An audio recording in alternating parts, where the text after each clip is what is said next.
I see what he's doing, so I run up to him and I tell him, hey, that's not how you bathe your dog. So immediately I grab the shovel away from him and, oh wait, you guys don't want to hear that story. We got other material to talk about. Welcome, ladies and gentlemen. Today we're going to be talking about these specific comic book moments that just really hit you as a reader. The material we're going to be addressing from today comes from the New Avengers number 3 from 2005, written by Brian Michael Bendis. It is no secret that I am a huge fan of a particularly red and blue spandexed IP hero, so we're going to be focusing on that character's aspect within the book. Giving some context, this is a summary from the book itself. The criminal Electro is hired to infiltrate the high-tech maximum security prison known as the Raft. He sucks all the power out of Manhattan and overloads the entire island security system, setting free 87 of the most dangerous and powerful criminals on Earth. Who hired Electro to do this and who he helped escape is a mystery. The comic book begins in the early AM time, just about when the sunrise is going down. Tony Stark and Steve Rogers are talking about the events of what transpired last night during the prison break. They state that out of the 87 villains that broke out of the prison, they managed to lock away about 45 of them again.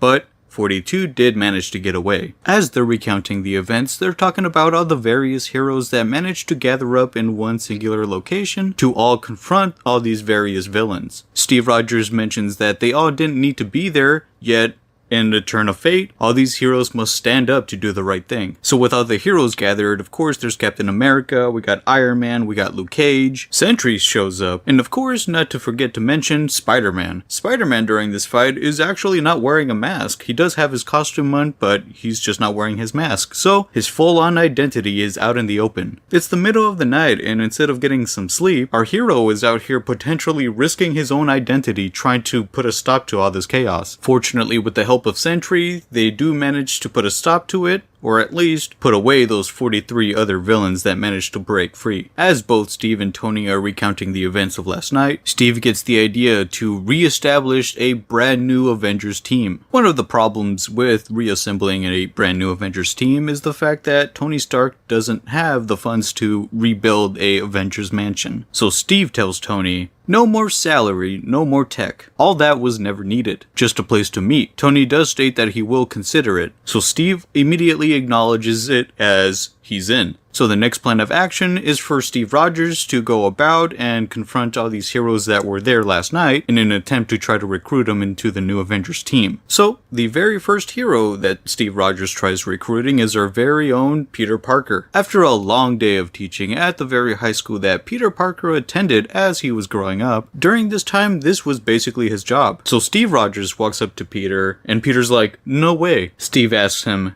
how's your arm? Peter replies, it hurts a lot.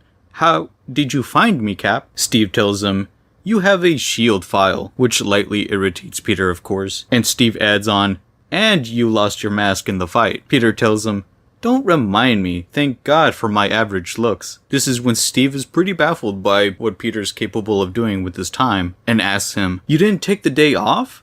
You went right from last night to work? This is when the writer, Brian Michael Bendis, really highlights what the Spider-Man character is really about. He replies to Steve Rogers saying, kids need a teacher, even one hallucinating from pain and sleep deprivation. Am I in trouble? Now, ladies and gentlemen, you can completely call me out on this, but I do believe this was directly after the events of Civil War. So just naturally being a vigilante was a big no-no. And this is why Spider-Man is very worried that he might be in trouble. So Peter questions Steve, why are you here? What are you doing? And Steve comes right out and says, came to make you an offer. Last night was very inspiring, but at the same time, it created a dire situation. We have a lot of work to do. So, we're putting a new Avengers team together.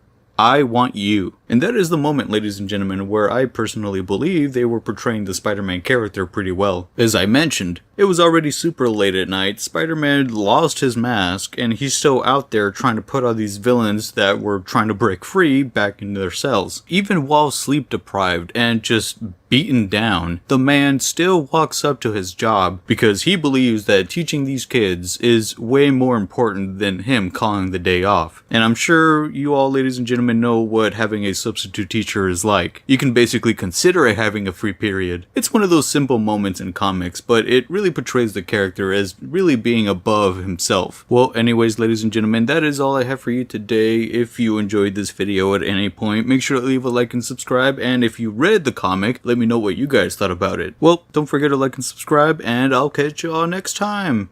Peace!